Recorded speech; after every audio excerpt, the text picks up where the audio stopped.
Assalamu alaikum. Саламатсыз ба? Құрметті қазақ бауырларымыз.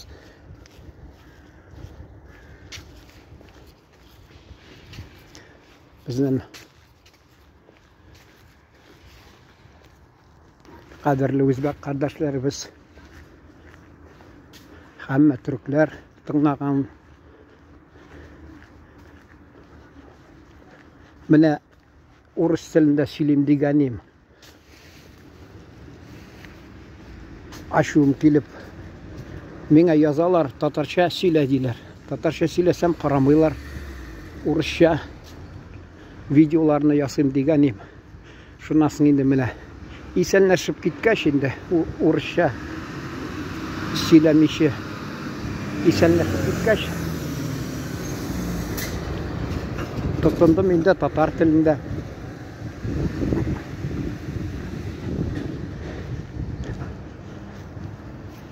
Мына біздің түркі халықларға мәғлумат жетмей, информация, яғни бір халық, екінші халықтың тұрмышын білмей, мына мәселен айтасым келе, болашақта мен Өзбекстанда болған едім.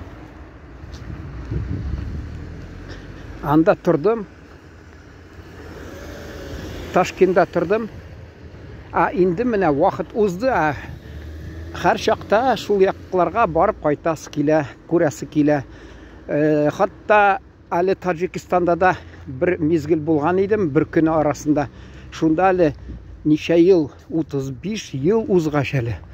Бала шақта болған едім, 35 ел ұзғаш шул яқларға барып шықтым да, хатта шул Пәншәмі базарына барып шықтым, қызықсынып, не халда тұра екен деп. Һәм аларның Тажик диңгізі янына бардым. Чөнки элек мен анда булдым. Электән таныш булдым. Менә Өзбекстанда күпме туганнарыбыз бар иде. Аларны мәсәлән әти-әни алар барып Өзбекстанга шуларда кунак булып тордылар, кайттылар. Без аларны күрмәдек, юнләп. Алар бәлки әти-әни барып аларны гел күреп торгандыр, алар безгә килеп тормадылар. Безнең әйтәсем килә, йортта хатта әле колхоз кебек булды. Мал туар анда.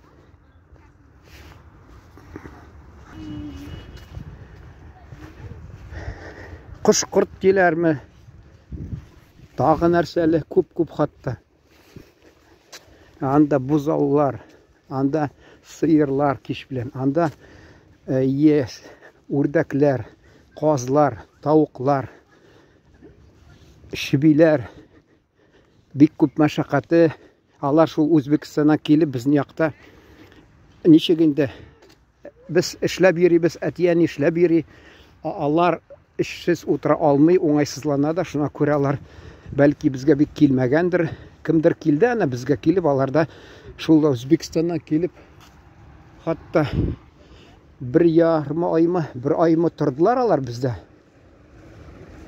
Алар инде хатта ярдәм дә иттеләр.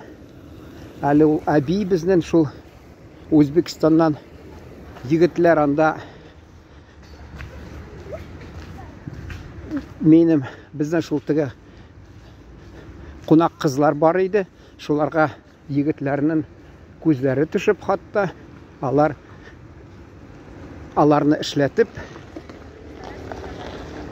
шулай вакыт узды. Ничек алар инде өйдә эшләде, әмма теге егетләр киләдер, аларга кушалар, ялар арт яктагы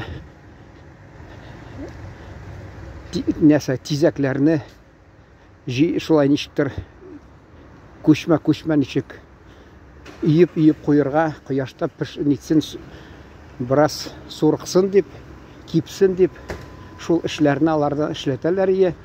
Біздің әби шул хатта Өзбекстаннан келген ішлетәдір ие. Әйінді шулар келіп ішлегәш, хатта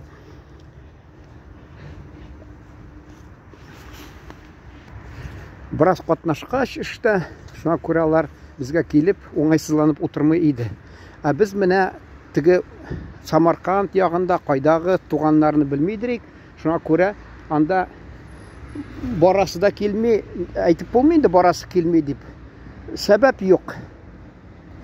Безне чөнки алар юньләп кичкенә сабый чакта гына күрделәр дә безне, ә бүтән вакытта күрмәделәр. Шуңа күрә әйтәсем килә, ул менә безнең халыклар арасында да шулай. Әгәр дә бер халык хакында икенче халыкта мәгълүмат булмаса, ул инде минемчә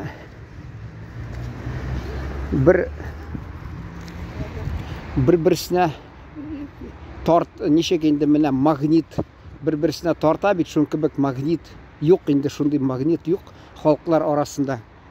Чөнки безгә әйтәсем килә, Советлар Союзында шул әйтерсең, мәсәлән, татар халкына аз гына кичкенә порция белән мәгълүмат биреләдер, мәсәлән, казак халкы турында. Анда кино, казах фильм дигән, анда санда мин балачакта исемдә клубта кино караганда, анда яшьләр казак йортында, гаиләсендәме яшьләр бииләр, татар пластинкасын куеп та хатта бииделәр. Шул истә калды. Минемчә, бездә менә кызыксынадыр, хатта мәсәлән, теле якын булгач, безгә кызык тыйладыр ул. Без шуңа күрә хатта казакларның бәйрәмләрендә катнашадыр идек. Туйда да хатта биташармы мәсәлән, кайда катнашадыр идек. Шуңа күрә безгә дә кызык иде. Без анда бергә алар белән яшәгәч, бер-беребезне белеп торадыр идек. Һәр халыкның үзенең менә кешенең минәзе була, шуның кебек һәр халыкның үзенең гадәт, гореф-гадәтләре була. Хатта ул менә шул теге җир йөзендә бик таралган халыклар, аларның бигрәк тә бер җирнең бер төбәгендә, мәсәлән, бер гореф-гадәтләр, икенче төбәгендә икенче гореф-гадәтләр, хатта лексикада аерылып тора. Әле мин вакытында ашканым бер төркем, анда үлен дип язганым, миңа ачуланып бәйләнә башладылар. Дөрес түгел, алып ташлау сүзеңне, мин атап куйган идем төркемне. Казаклар бәйләнде. Безнең авылда казаклар бер нәрсә булса, без кайдандыр нидә әйтәләр, үлен әйт дип. Ул инде хәзер әйтәләр, ул шигырь шулай ниди. Хатта караган мин, мәсәлән, ул шул Муса Җәлил китабы Казакстанда чыккан, Улендар дигәнме, Улендармы дип язган, үлен дип. Ягъни шигырьне үлен дип әйтәләр. Ә безнең якта җырны хатта үлен әйт нәрсә дип. Әнә миндә бар бер видео, күрше авылда алар хатта Казакстаннан килгән.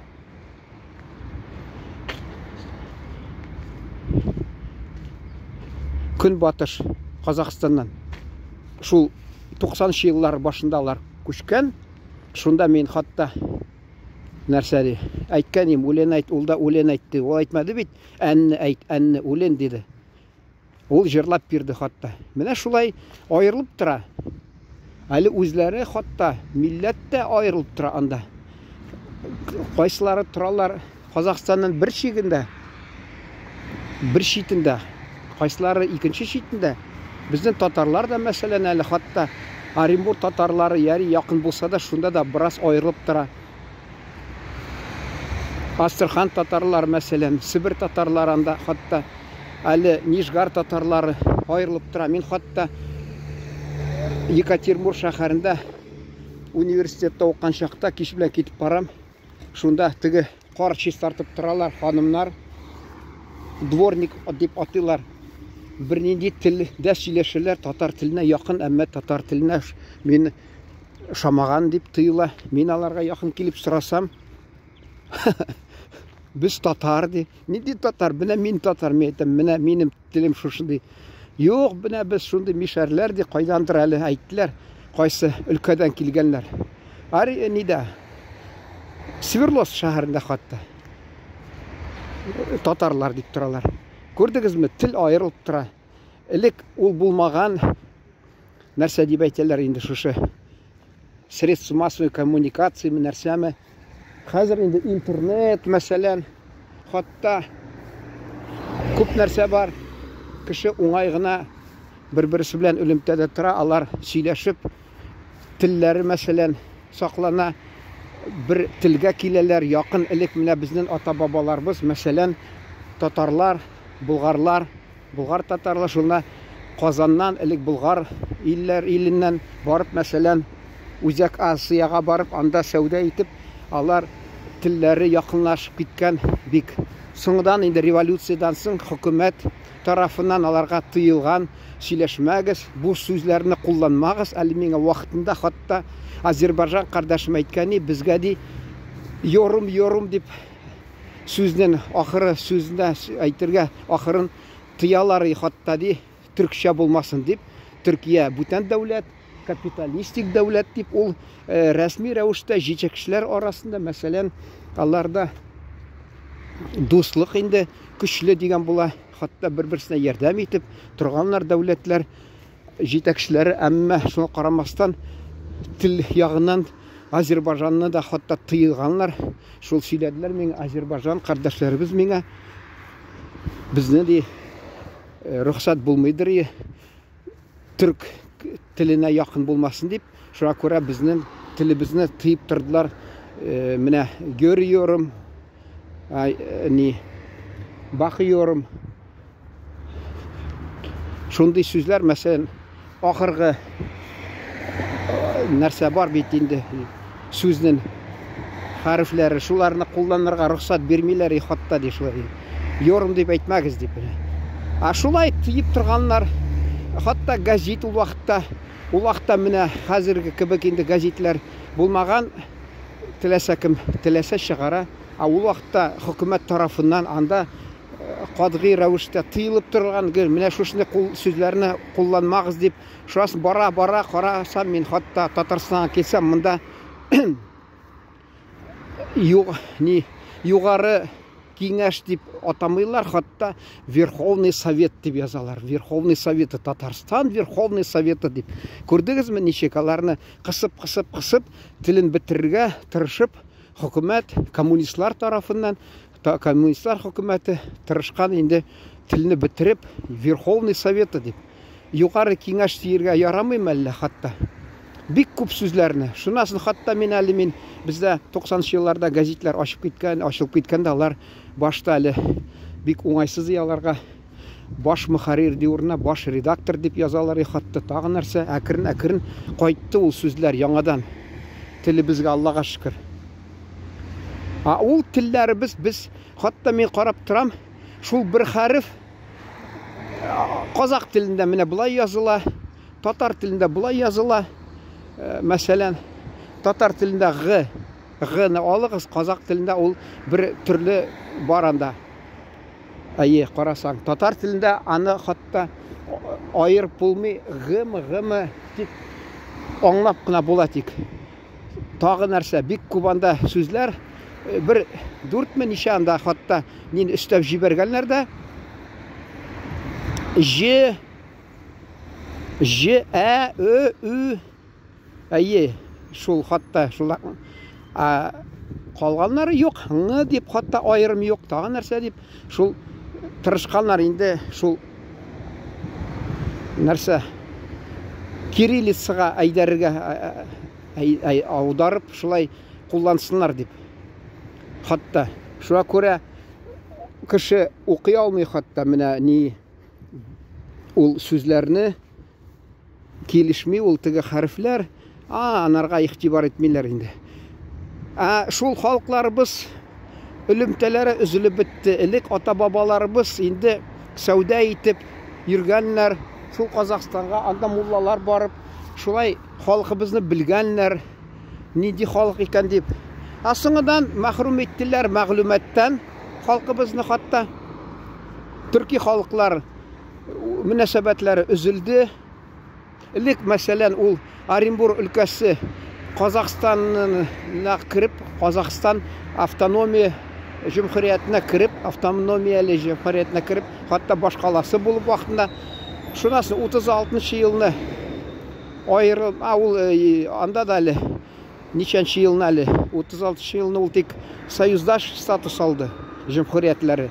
Аның алдыннан Оренбур инде китте, бүленгәч теге Рәсәйгә күчте инде. Шуннан соң ни татар, казак, башкорт җирләре мәсәлән элек бер-берсенә терелеп торган иде, соңыдан алар ерак була башлады бер-берсеннан. Менә шулай тормышта шулай үзгәрешләр була төрле. Кинода да шулай, мәсәлән, татар җирендә мәсәлән нихәтле миллионнар, йөзләр миллион тонн нефть тапсалар да, ул вакытта КАМАЗ төссәләр дә, күп нәрсәләр эшләсәләр дә, әмма шуңа карамастан кинолар төшермиләр иде. Булган шунда, коней на переправе не меняют, бер КАМАЗ хакында төшергәннәр инде кино. Әйе, башка бер нәрсә булмаган. Муса Җәлил турынан Казанда хатта бер кино төшермәгәннәр. Габдулла Тукай турынан әйтеп тә тормыйбыз инде. Кайдан ул, мәсәлән, халык, төрки халыклар аларны белергә тиеш. Мен менә узган елны булган идем Урал шәһәрендә. Анда хатта бер казак малайымы, иркешеме, кемме әйтте. Ул Габдулла Тукай әле татармы икән? Мен белмәдем, казак дип уйлаган идем. Чөнки аларда менә хәзер президентлары Токаев дигән, Касым Жомарт Мурза Токаев Кемелевич. Әйе. Алар уйлаган бу казак дип, хатта белмәгәннәр. Юк аларда мәгълүмат. Хәзер кызыксынмыйлар алар. СССР чорында бераз кызыксынгандыр бәлки. Алар хәзер кызыксынмый. Кемгә кирәк ул хәзер? Хәзер акча белән һәммәсе кызыксына. Кайсы милләтнең кешесен алма, акча белән кызыксына. Шундый вакыт килде, вакытлар үзгәрде. Безнең халыклар, төрки халыклар арабызда үлемтәләр өзелеп, яри менә балачакта мин, Аллага шөкер, Үзбекстанда хатта бер ярты җәйгә якын тордым анда. Ичмасам, бераз үлемтә бар. Аларны анда-санда сагынып куясың да, кызганып менә бара алмадым, барырга кирәк шунда дип сөйләшәс килә, күрәс килә. Казакстанны яри без анда күршедә булгач, туганнар да булгач, шунда барып, анда-санда барып чыгасың. Кайсы кеше менә Татарстанда туганнары юк. Бер сәбәп юк барырга. Алар айырым тора, булар айырым тора. Мин хатта әле Аркалык шәһәрендә өлкә гәзитендә эшләгән чакта автобуста китеп барам, шунда бер казак, мен ана карадым да, мен әйтәм, килеп сөйләшергә, ул бит мәгълүматы юк татар халкында, халкы хакында. Янына кил, анарга инде бер 15 минутмы, 20 минутмы алдан әле әйтергә кирәк. Беләсеңме, менә безнең халыклар шундый электән берлектә булган халкыбыз, безнең төрки халкыбыз. Ул вакытта аны бик андый мәгълүмат таратмыйлар төрки халыкларын дип. Мин аны хатта тик университетта китап алдым. Брут дигәнме, нәрсә дигән, аны инде бер күрше җөмһүриятнең кешесе, ул шул урлап алып китте, хатта ул минем китабымны. Ул яратадыр шундай әйберләрне ташырга миннән, яшерен урларга. Шунда мин игътибар иттем, хайран калдым. Төрки халыклар дип атаган. Безгә андый мәгълүмат бирмиләр иде хөкүмәт тарафыннан. Яшерәләр иде. Бүтән шул теге тәрҗемә итеп ничек әйтергә инде? Единый общий советский народ дип баш катыралар иде. Укганда да ул теге университетка кергәннәр, алар инде минемчә, минем белән бергә укганнар, алар акыллырак тиеш, акыллы булырга тиеш. Мин аларга караганда бераз сокланадыр, чөнки алар миңа караганда күбрәк беләләр. Алар бит шәһәрләрдә үскәннәр. Алар тәрбия, алар информация күбрәк алып торган. Мин авылда үскән кеше, мин хатта университетка укырга кергәндә миннән сорау биргәннәр, имтихан алган биргәндә танылган журналистларны кемләрне беләсең дип. Мин газет таратсам да ул вакытта мәктәптә укганда кызыктырмыйдыр бик. Соңыннан инде бездә әти мәрхүм газет яздырмыйдыр. Казаннан да татарча яздырмыйдыр, хатта белмәдек тә бәлки. Шунда ул теге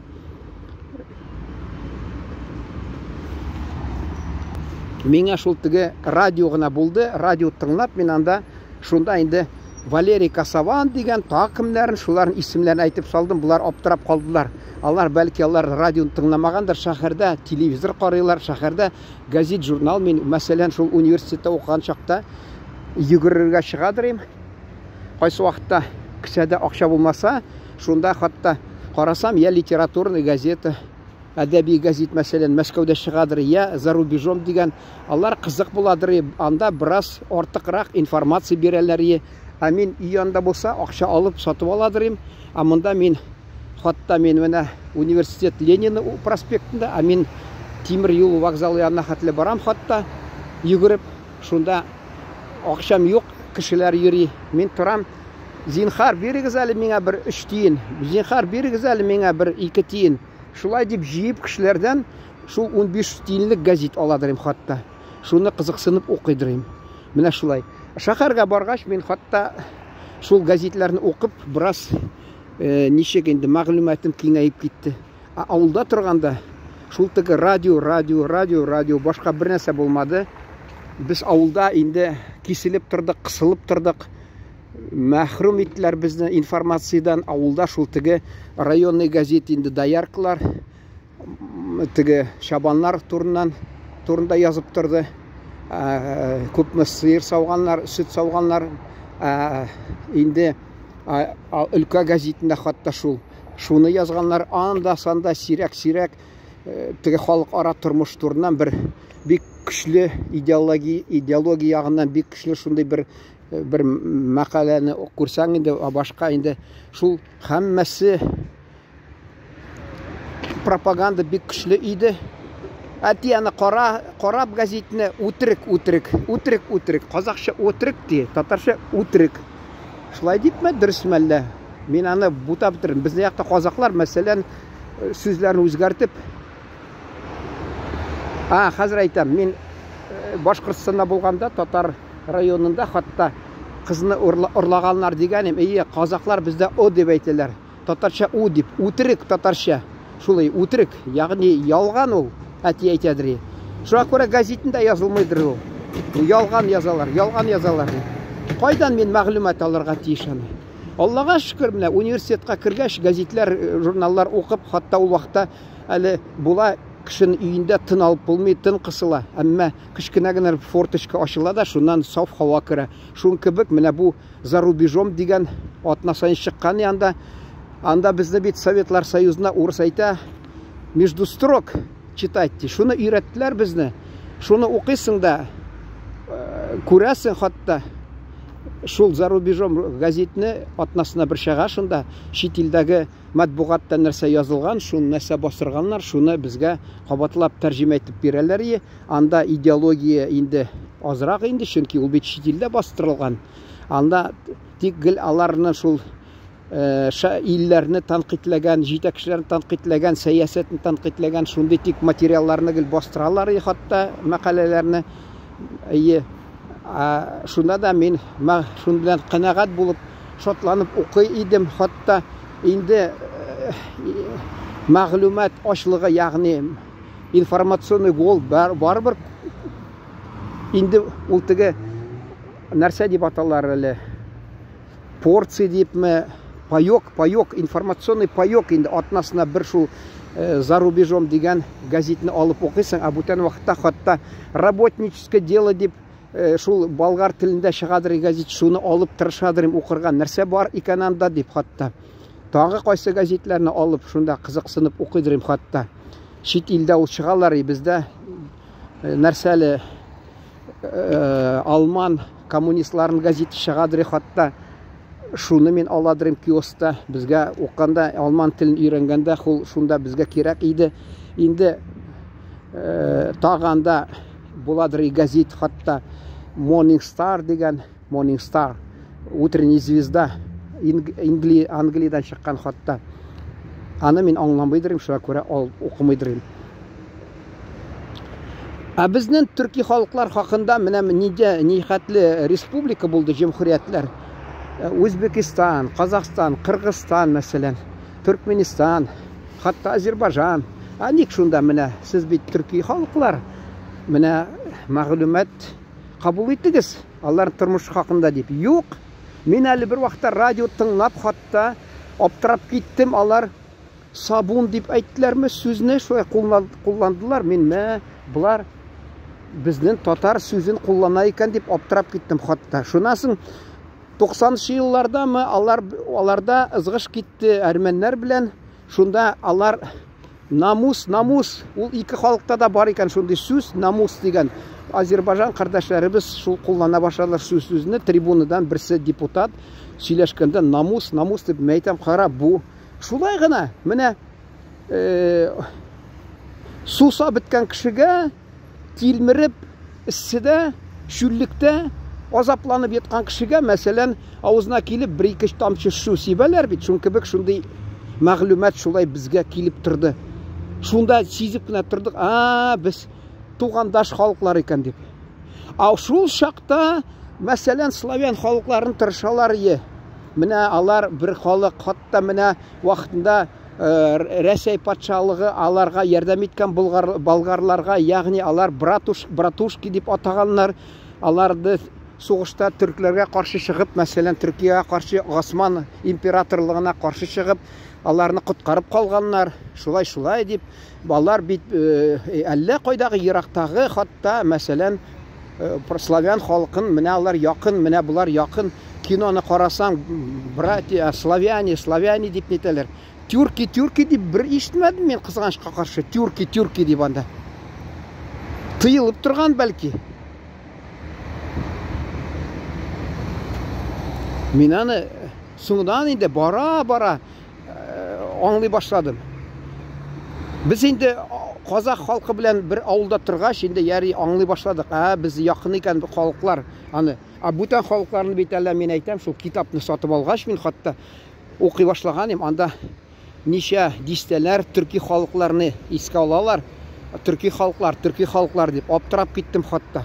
Әле мин хатта Гагаус халкын без ишетмәдек. Анда мин ачуланып бер чакта узын булай инде, гафу итегез менә. Шунда Төркиядә халыкара конференциялар, шунда гына күрдем.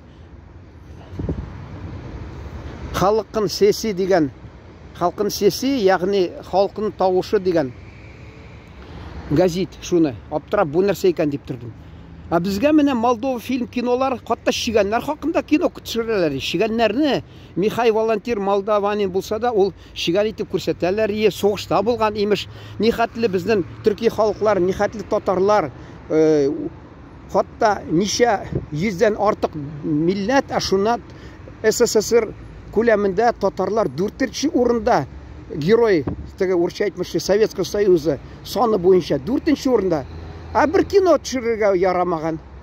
Монда имеш бер шигән сугышкан, имеш шуны күрсәтеп, халыкка күрсәтәләр кино, менә цыган дигән. Шул вакытта мин анда урыс телендә дә хатта сөйләдем. Ник Молдова фильм шунда Гагаус хакында бер нәрсә. Алар бигрәк тә алар 39-мы, 40-нчы елны кергәннәр СССРга. Шунда безне имеш таныштырып, менә төрки халык шундый дип. Юк, алар турынан тулысынча мәгълүмат булмады. Алар хатта мин уйлыйм, бездә шул вакытта кемдер уяладыр. Әле мин, мәсәлән, монда Татарстанда санэпид станцияда бер шул нәрсә һөнәрче специалист белән сөйләшкәндә, мен әйтәм, Кашык дигән Калак дигән фамилия каян? Кайсы милләт кызыксынсам, ул ничектер уңайсызланып, ул ди кулак ди, менә ди шул кулак, ягъни ухы шуннан киткән дип, мин уйлап торам. Мин соңыда ничә ел узгач, Гагаузида булганда, авылда менде беренче кунып чыктык, анда кунак булып. Шунда Николай Кашык дип әйтегез, булай, чөнки алар фамилиябыз бик ди күп, шул фамилиябыз авылда ди. Кашык дисәгез ди, Кашык ягъни. Ул ди кем икәнне алар искә төшерәләр, беләләр безне. Шул кебек монда да шул, мәсәлән, ул яшереп йөргән, ялган калак, минемчә, ул инде Гагауз булгандыр ул, бәлки. Ул нәрсә, мин кызыксынам, мәсәлән, милләтләр белән. Кемдер аны хатта ничек инде бәйләнеп китә, әллә нәрсә уйлап, ничектер ямсыз шаяртып китә, төрле нәрсә була бит ул. Шуңа күрә бәлки ул шуңа күрә уялып аны әйтеп тә тормагандыр әле. Әйе, без әле яри менә мәсәлән теге анекдотларда алар гел шул чукча хакында анекдот. Алар хатта менә бездә шәһәрдә мин вакытында газетны килеп ниткәнем, караганым, анда бездә шәһәрдә ярты миллион шәһәрдә бер чукча яши икән хатта. Шунысы кызык булды. Без белеп торабыз бит инде халык икән. Ул мәсәлән әйтсә чукча, ну нәрсә яри, бераз шаяртып күлемсерәп куйырлар да, башка бик нитмәсләр. Аманда бу нинди халык инде, нәрсә дип бездә шул яраталар яны. Әйе, бездә бар иде мәсәлән привилегированный халыклар, мәсәлән, алар хакында кино төшерәләр, алар киностудиялары бар. Икенче сафта бүтән халыклар торады. Хатта 3нче сафта әле вакытында СССР таркала башлаганда, аның алдында бит ничек булды? Ничә газетләрдә хатта яздылар. Безне матрешка кебек ди. Башта ди союздаш шундый җөмһүриятләр, соңдан автономия ди. Анда ди тагы нәрсә әле ничек әле нитеп киттеләр. Әйе, СССР союздаш җөмһүриятләрдән тора, матрешка. Икенчесе шул инде, өченчесе мәсәлән автономиялы җөмһүриятләр, дүртенчесе тагы нәрсә, шулай дип. Шулай булып торды ул. Шунда мәгълүмат булмады халыклар турында. Тик әйтәләр, фәлән менә бездә 113 милләт яши. Шулай диләр дә куялар. Ул халыклар турыннан мәгълүмат булмыйдыр, бигрәк тә төрки халыклар хакында. Ул мәсәлән шул грузиннарны алыгыз, алар турында кинолар хатта буладыр. Без аларны киноларда карап, алар үзләрен мазакларга ярата, шул киноларны карап без хатта сокланадыр. Грузин дисә, бу инде нәрсә дип әйтәләр инде? Пропиарны дип атыйлар. Милләтне беләдек. Шул ук грузин дисә, ул инде кызык безгә мәсәлән. Бүтән милләтләрне хатта юк кеше әйтсә дә, белми берәү дә кызыксынмыйлар иде. Кеше мәсәлән әйтәсең анарга, син фәлән язучыны беләсеңме? Ул әйтә, белмим. Син аңа ни хәтле китабын тәкъдим итмә, ул кайсы вакытта укымас. Әгәр дә ул шул язучыны белсә, хатта бер китабын укыган булса, ул икенче китабында кызыксынып укый. Шуның кебек бераз мәгълүмат булса бер халык хакында, ул тагы шул халык хакында кызыксына. Бездә кайсы вакытта заговор молчания дип атарга шулай була. Ул вакытта шундый вакытта булды. Хатта тырышалар ул милләтләрне күбесе хакында бер нәрсә әйтмәскә. Нинди халык, нәрсә, әле бер мәрхүм инде абыйм әйткән, яри ди, Аллага шөкер ди, хәзер ди менә ди, теге 2000 елларда хатта булды шундый хәл. Ул менә ди киноларда ичмәсәм татарларны күрсәтә башладылар, татар телендә хатта сөйли башладылар бераз ди. Элек булмады ди. Хак сүз, чөнки безнең күрсәтәләр Марат Башаровны, Сергей Шакурович ни алыгыз, Сергей Шакуров дигән. Сергей Каюмович Шакуров мәсәлән. Ул атас татар булса да, ана друг дигән кино күрсәттеләр. Тагы кайда? Бер кайда да бит милли аның үзенчәлеген бер дә күрсәтмәделәр. Тагы нинди безнең ниләр? Ул алыгыз мәсәлән шул Татарстанның өлкә комитетының беренче сәркатибы, ягъни первый Татарского обкома Раднер Муратов. Ул бит татар. Аны без карадык комедия хатта. Неуловим, нәрсәле ни джентльмены удачи. Безгә мәгълүмат таралмады бу татар кешесе дип. Соңдан еллар узгач, ник аны бездән яшереп тордылар? Ул әллә ни кануннарга каршы килдеме әллә шундый мәгълүмат? Нигә шулай булды? Нинди аны мин вакытында безгә Татарстанга килде, алар икәү Маргунов белән Вицин. Мин хатта аларны күрдем дә, бераз сөйләшеп тә куйдым алар белән журналист буларак. Чөнки безне балачактан аларны гел истә алып нитәләр. Менә бу Раднер Муратов хакында бер сүз әйтмиләр. Аны ничәнче киноларда булды, хатта әле теге 12 стульевта булды мәсәлән. Тагы кайсы ниләрдә киноларда ул булды хатта. Безгә мәгълүмат булмады. қайдан келген, нендей кіші екеніне соңыдан еллар озғаш. Ана хатта Америкада да бір боевикларда қатнашқан артист, мәселен, ол хатта ол Прибалтикадан келген деп, мен аны уақытында оқыдым да, бұл енді шаяртып бірсе жазған десем, мен шыңыдан Википедия кірсем, жоқ. Ол де татар тамырларан хатта бар, ол шул Прибалтикадан нәрсе деп, шулай деп неткен, шундай боевикларда қатнашқан бик атанылған артист, мәселен. Ол бит ғұрурланырға бола, көңіл ашыла, хаммасын алығыз, мәселен. Суғышта қатнашқан, мәселен, менә бу милләт кішісі тырышқан, батырлық көрсеткен, әник аларын әйтмәскә. Бик көп шул бізден махрум еттілер шул мәғлумәтіні хатта. Ол мәселен шул Карбышев генерал, ол бит кірәшін, православ диніндегі кірәшін, татар, Карбышев генерал. Тағы Циолковскин анасы татар. Чингис Айтматовның анасы татар. Бізге енді университетті айттылар, Лидия Сейфуллина нәрсем, мәселен, ол енді атасы татар болған әйе деп. Шынасын Куприн Александр Иванович, анын анасы татар болған, Коланчаков деген князьлерінің, мұрзаларының тамырынан дейміз шылай, ғайлесінен. Бізге мәғлумат болмады. Махрум еттілер, мәғлуматын бізге аздан тек беріп тұрдылар. Мен аны сәбәбін аңлап та жетмеймін. Әйтір едім міне, ойламышы, міне бізні тырышшылар, саясат болған жоққа шығарға. Бәлкі болғандыр, тек мен айтасым келмей, 100% шундай сәбәбі шунарда деп. Ол бір яғынан ойласаң, менше анда бірнеше сәбәп анда.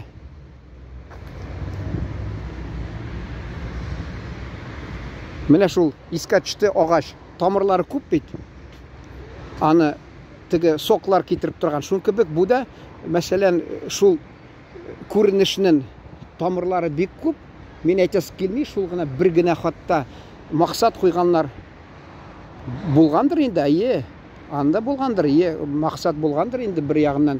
Шул тігі тіліні мәселен, кіші, шул милләт кішісі деп бек нетмесін, анда ортақ ихтибар етіп, ғұрланмасын, чөнки уақытта саясат күшлі болды хөкүмәт тарафынан, шул бір тілді сөйләшсінер деп. Мен университетте оққанда да меңа қызлар хатта бәйләнәдір, яри ташлайынды бірдізе, міне един общество советский народ деп тұтыналар хатта шулай. Қазір мен неше жылдан шарашқа сұрайым деген ем, айтам, яринді орынсыз енді сұрау болыр деп, орынсыз бұл көрінір деп. Әлік шул, алар меңа, бізден енді милләт вакиллері тұрды, оқыды, алар метем қарқайсы өз тілінде. Бірсі неше ел ұзға Шуаш малай хатта Сергей Хворов деген, біз 25 жылдан соң университетіні тамамлағаш ұшырашқан ек, ол шында мен аны әліктен біліп тұрдым. Ол аны ашмай тұрды. Соңыдан хатта Түркияға барған түркілер анда қардашларымыз аңлатып берген, біз бейт түркі халықлар деп хатта. Шында ол меңа енді міне біз түркі халықлар деп хатта сөйледі. Көп болды анда, яхудилар көбісі яшырып берділер хатта. Яхудилар бек көп болды алдар. Бізде кімдайдыр әйті, яхудиларға ерік бермегенлер, юғары оқу йортларына рұқсат бермегенлер. Менімше бек көп алар болды. Бек көп алар. Менім хатта біздің түркімде де, курста да бек көп алар. Финкенштейн деген, тағы нелер әлі, көп енді аларын әйте башласа хатта. Зельманов деген, ол әні Финляндияға шынасын кетіп, фамилиясын өзгертіп, шул фин болып кеттім, әлі қаяма шулай. Көп анда, алар хатта. Көп болды. Тағы болды Армениядан келген бір қыз, әрмен қызы, бірсі чечен малайы болды. Ол енді бұтан курсларда енді оқыдылар иналар. Чечен бейіп шығадыр. Мен татарша жырлап бердім хатта. Ұшады аларға. Университетінің анда 3 бинасы бар, үзәк бинасы, шында мен хатта Айболболыны жырлап бергенім, бек ұшады аларға. Халық бейт қаршы болмады, хөкүмәт қаршы тұрды. Хөкүмәт тәрбие етті халықны. Ұныт тіліңні, ұныт диніңні, ұныт милләтіңні, Соңынан инде перестройка, үзгәреп құру, Аллаға шүкір, анда үзгәреп китте инде милләтләр үзләрен теге әле вакытында поднятый целинада әйтә бит бер эшче, колхозникмы Давыдовка хәзерди революциядан соң ди кеше ди, халык ди башын күтәрде. Шуның кебек Аллаға шүкір, перестройка узгач, башлангач, анда инде һәркайсы күкрәк сугып, менә мин шул милләттән, мин шундый кешесе, шул милләтнең кешесе дип хатта сөйли башлады аны. Аның алдыннан ништер әллә тыелдымы? Тыелса да, кая ул кануннар мәсәлән? Кануннар кая ул хөкүмәт тарафыннан? Менә шул фәлән, мәсәлән, бездә Татарстанда ясалар, яраталар инде фәлән фәсмәтән дип. Фәлән фәсмәтән имеш шундый канун бар, шул нигезендә тыела сөйләшергә туган телендә дип. Хатта мәктәпләрдә дә тыйганнар, бездә алай булмаган иде, бездә татар бик күп булмады. Ә менә 60% кайда татар бар күрше авылларда. Шунда хатта мин ишеттем, ул укытучылар соңдан алар инде хатта перестройка менән нәрсәме үзгәреп кору узгач, килгәч, алар татарча сөйләшеп, татар теленә өндәп, әйдәгез татар телен өйрәнегез дип, алар хакында сөйлиләр, хатта алар мәктәптә ди, безди тәнәфестәме, кайдамы татарча сөйләшсәк, безгә тыеп торалар, үзебез татарлар ди, хатта үзен татарны тыеп торган, хатта сөйләшмә татар телендә мәктәптә ди. Күрдегезме? Кайдан килеп чыккан ул? Куркудыр бәлки. Аларга аңлатканнардыр бәлки. Менә мин төстүбә, ягъни Соль Илецкта булганда, хатта күрдем анда типографияда ул җитәкчесе бик дуа бастырмыйдыр яны ни милли темаларга материалларны, мәкаләләрне. Әмма мин кагаз биргәннәр миңа компьютерда язган мәкаләне бастырырга. Бер ягына бурып карасам, Оренбургдан администрация губернатор шунда килгән кагаз ни җавап бирергә буларга. Күпме милли темаларга материаллар бастырдыгыз дип. Мен уйлап торам, мин уйлаган идем, бу губернатор хөкүмәт, шул инде губернатор йөзендә тыеп тора, бүтән милләтләрнең телен, монда нәрсә горф-гадәтләр дисәм, юк икән. Хатта губернатор шуның аппаратыннан сорау биреп яталар район газетенә. Күпме сез, мәсәлән, шундый халыклар, шунда торган, яшәгән халыклар хакында, алар хакында материаллар шугы, ягъни шул мәкаләләр чыгардыгызмы? Күрдегезме? Шундагы җитәкче ханым, ул минем теге татарча сөйләшкәнгә бәйләнеп миңа хатта нигә сөйләшәсең дип, бүлмәдә бер кеше юк, шунда әллә каян килеп шайтан теге чорт из табакерки дип өчеп чыга да, шун кебек бәйләнеп ятадыр. Бездәге авылдан крашны хатын белән сөйләшкәнгә хатта шулай нитә, бәйләнеп. Ул әле безнең урыс кешесе хатта миңа вакытында бер әйтте, бер марҗа ул. Син уйлама, ул урыс түгел, ан фамилиясе әйтте, ничек белорусныкы ди. Хатта бер яктан килгән кеше ул. Бездәге торган урыс, казак, татар, алар инде бер-берсе уртак тел табып, алар андый күренешләр булмыйдыр бәлки. Ә менә карап торам, берсе миңа бәйләнде. Урамда мин бер выпечка дигән инде тәмле нәрсә алып килгәч, шунда татар малайына, егетенә китереп биргәнем, же дип казакча уйнап. Теге Украин фамилиясе белән ханым миңа бәйләнде, урысча сөйлә дип. Күрдегезме ничек дип торалар? Урысча әйтмеш, ревнители. Урысы өндәми, я Украин, я Белорус бәйләнеп ята.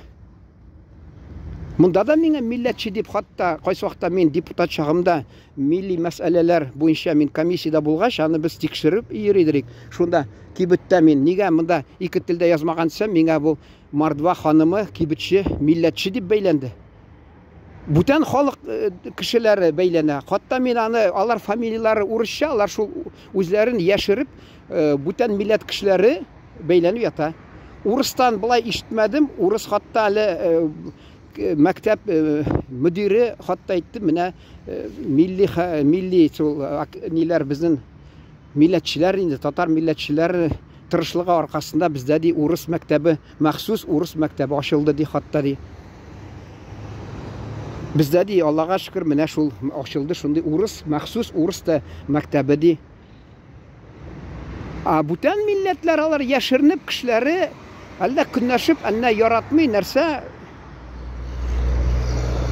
впереди паровозы ди, шул чау параларда тыйырга тырышалар, милләтне белә башласаң урыс түгел икән, хатта шул менә я Идел буендагы православ халқы болып шыға, я тағы бір яқтан келген, я Украин, я Беларусь, шул яқлардан келген кішілер болып шыға хатта.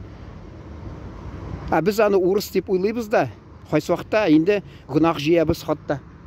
Анда да бардыр бәлки, мен аны енді білмейм, бардыр енді, әйе.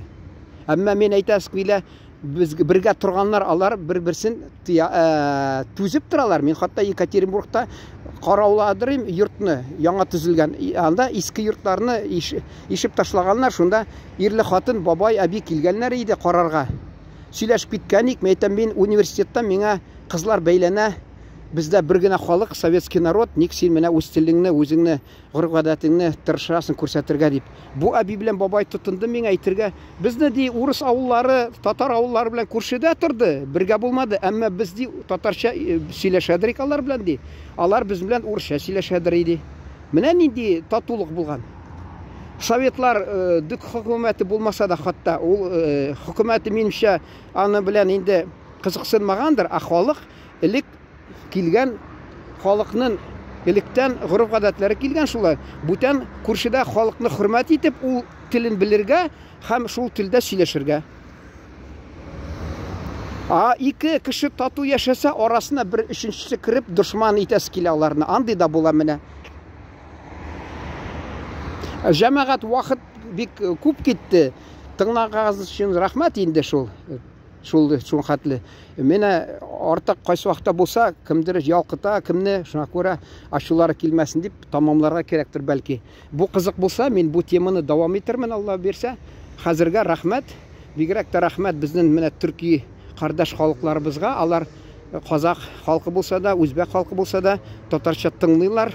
Минемчә ул бик зур әһәмиятле эш алар ягыннан, чөнки алар безне хөрмәт итеп, телебезне тыңлап, безнең бит татар Үзбекстанда тора, татар Казакстанда тора, Татарстанда үзбәкләр алай бик күп түгел, Казакстанда инде казаклар Татарстанда бик күп түгел.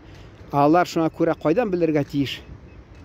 Алар шундагы торган татарлар белән катнашып, без телебезне бераз өйрәнеп, инде кайсы чакта өйрәнәләр, хөрмәт итсә. Инде мен уйлап торам, bir кайшынан, bir ягыннан ул безнең татарлар шундагы торган үзләрен яхшы яктан күрсәтәләр. Шуңа күрә аларны хөрмәт итеп, татар теленә хөрмәт күрсәтәләр. Икенчедән алар үзләре шундый чын түрк булып, чын халык булып, алар хөрмәт итәләр бүтән халыкларны. Шуларга аерым рәхмәтемне белдерәсем килә. Исән сау торыгыз, игътибарыгыз өчен рәхмәт.